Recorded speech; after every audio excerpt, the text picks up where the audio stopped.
coming up. In World War II, the United States manufactured over 290,000 powerful aircraft to fight against the war machines of Japan and Germany. In this great conflict, over 43,000 of these magnificent planes were lost. Dottie Mae, a stunning American P-47 Thunderbolt, was among the beautiful warbirds that would be lost. In this video, we will look at her final mission on the final day of the war that would see her lost at the hand of her own pilot, giving her the infamous title of the last American aircraft to be lost in Europe during the Second World War, and then fortunately the joyful ending that would eventually follow.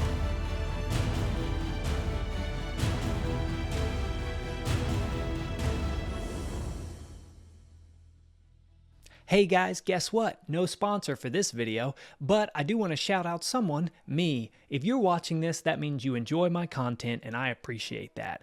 If you want to support me and all the hard work that goes into each one of these videos, something awesome you can do is check out my Patreon at the link below. Here you get some awesome behind the scenes content as well as bonus videos that showcase some of the funny and interesting things that you don't see in these regular videos. I've also just created a brand new tier on my Patreon, which includes something that I've been working very hard on. It's called Letters from War. For supporters in this tier, in addition to all the awesome bonus content, you guys will receive once a month a Letter from War, which is a historically themed postcard that comes from a famous military service member from World War II. Hopefully, these recreated letters, postcards, and documents that I'll be sending out will help showcase some of the reasons that these men went down in history and convey some of the feelings and trials that they were going through. So, if you want to get some of these awesome documents mailed to you once a month and support my content, please check out the link below, and thanks for watching.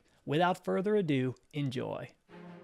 Dottie Mae was constructed during the summer of 1944 in Evansville, Indiana. The striking P-47 Thunderbolt was shipped off to the 9th Air Force and welcomed to the 511th Fighter Squadron of the 410th Fighter Group. The pilot of this beauty was Lieutenant Lawrence Larry Cole. Lieutenant Cole was no rookie. With 17 missions already completed, he was the perfect candidate for guardianship over this new vessel.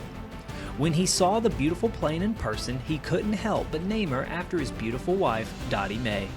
Dottie Mae would be the machine on which his life depended, so she deserved an attention-grabbing appearance to match.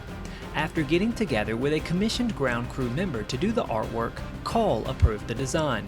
He would end up choosing a 1945 Roberto Vargas calendar pinup named Santa's Little Helper. This set the aircraft apart with a beautiful Christmas-themed girl added to the left side of the fuselage. The name of his wife back home was also painted on the side of the aircraft as well. With the beautiful vessel ready inside and out, aesthetically and mechanically, Dottie Mae was ready to see combat. On Saturday, December 16th of 1944, Dottie Mae soared in the skies above and saw action over the European theater after being delivered for her first combat mission. Over the next 5 months, she would complete a total of 90 combat missions. 39 of these would be flown by Cole himself. The Thunderbolt's primary role during this time was air support for the U.S. Army throughout these missions. But when the situation called for, she could also perform many other roles. This could include anything from attacking airfields to bridges, barges, or any ground vehicles. She was also a formidable air fighter as well. The P-47 did suffer from some failures in her missions, however. Rough estimates state that around 3 to 4 possible missions resulted in damage to this aircraft. With the tough anti-aircraft fire that was common, it was simply the nature of duty that flying one of these aircraft meant that there was a high probability of damage or loss within a short amount of time, sometimes even weeks. Dottie Mae, although magnificent, was no exception. On the eve of Germany's surrender in the war, Dottie Mae would take flight for the final time. On Tuesday, May 8th of 1945, the war in Europe was all but over. A general sent out 20 P-47 Thunderbolts from the 410th Fighter Group for one final mission to celebrate. Dottie Mae was included in this group. The planes were sent on an aerial demonstration flight to a concentration camp in Ebensee, Austria. This mission aimed to raise morale of the prisoners still stationed at this camp. Lieutenant Henry Moore was piloting Dottie Mae for this sortie as he glided through the skies toward Ebensee. As he flew over the Tronsea Lake near the camp, Lieutenant Moore excitedly attempted a low-level maneuver as part of the demonstration. Unfortunately, the aircraft flew lower than anticipated, and Lieutenant Moore dropped so low that the large propeller blades of his Thunderbolt caught the water. Dottie Mae was now without thrust, and the only option was to crash land in the lake below. Through some skillful piloting, the P-47 was brought to a stop intact on top of the water, but it would not be there for long. The warbird sank quickly, but luckily Lieutenant Moore was able to save himself by escaping from the cockpit. Dottie Mae, however, was not quite as lucky. Though she was not severely damaged, the beautiful aircraft quickly sank to the bottom of the Tronsea Lake. With Germany surrendering the very next day, this made Dottie Mae the last United States Army Air Force aircraft to be lost in operations in Europe during World War II. Thereafter, the world thought that it had seen the last of Dottie Mae in the skies, as she was now lost to the depths. However, 60 years later, she would actually see the light of day once more. In April of 2005, after over 60 years at the bottom of this body of water, Dottie Mae was finally found. Brian Kinney and an Austrian firm recovered her, and Dottie Mae once again felt the sun's warmth upon her as she was raised from the bottom of the lake. She can be seen here shortly after being raised from the depths with her beautiful nose arch still intact. After her recovery, World War II veteran Jack Kroll purchased the aircraft with some restoration specialists. Though she did have many years of water damage, Dottie Mae was shockingly not damaged beyond repair.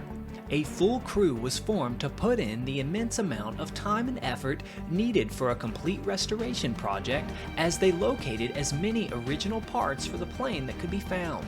Over 10 years, many dedicated people put in hard work to try and get the Thunderbolt back to its rightful condition. Through a labor-intensive group effort, the project was successful and Dottie Mae was fully restored.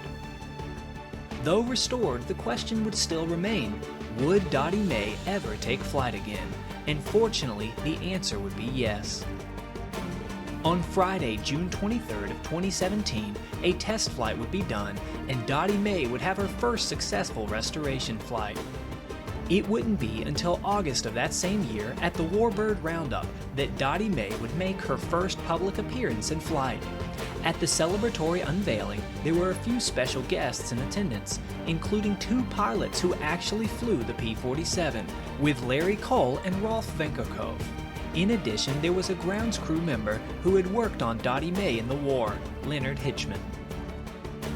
The Warbird Roundup was happy to give the veterans one of the first looks at this beloved plane, and the show was not a disappointment.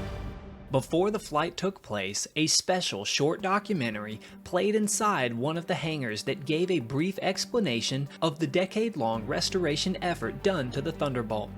After the film, the doors raised and unveiled the beauty of Dottie Mae. Pilot John Maloney took Dottie Mae into the clouds for her first public flight, where she received a standing ovation. There was not a dry eye amongst the three special guests as they witnessed the aircraft looking the exact same way it did when it left the factory. Today, Dottie Mae is still participating in flights and was last reported headlining the Radicals and Rivers Fly-In and numerous other flight exhibits. Though she does the occasional shows tour, Dottie Mae is primarily based out of the Chino Airport. Despite her trials and very near demise, Dottie Mae still stands as beautiful and as tall as the day she was created, and can still be seen periodically flying in the skies above California. Thank you guys so much for watching this historical recreation. If you want to support my content, please check out my fan store here and make sure to click subscribe right here. And if you want to go above and beyond, feel free to support me on Patreon, which can be found in the description. Thanks for watching, and I'll see you next time.